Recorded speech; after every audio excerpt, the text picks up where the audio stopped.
not very much power on that. It's enough to drive the telescope with a maximum speed of about 30 degrees per minute. So we need an acceleration about 50 meters for a full circle. For such a big construction, I would say that's quite fast.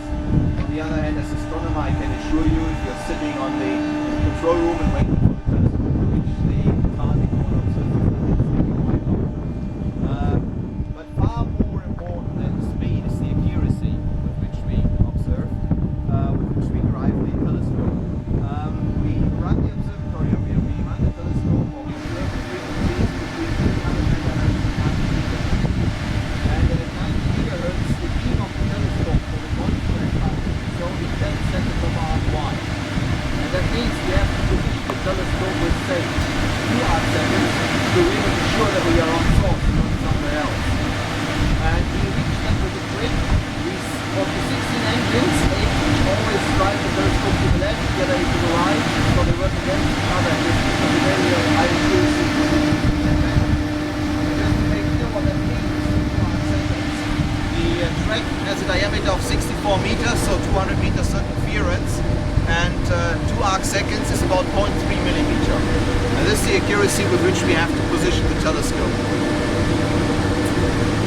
Somebody asked me whether we are observing despite the visitors. Yes, we are. As you notice, the telescope is moving. Actually, if you look, you see it's just moving at the moment. What people are doing at the moment is they have a program where they measure extragalactic nuclei and their brightness in the radio regime. And we do it by the means of so-called cross scans. So we drive the telescope over the source in azimuth and elevation. The sources are mostly point-like, so we just get the point spread function, and the amplitude is more or less the brightness of the source. And so that's exactly what you see here. The movement of the telescope is cross scans in azimuth and elevation.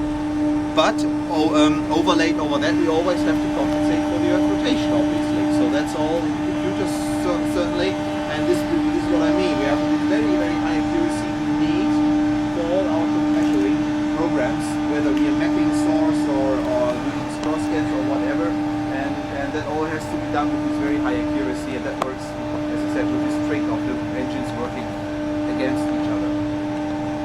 So how is the position measured? Is it measured with the wheels?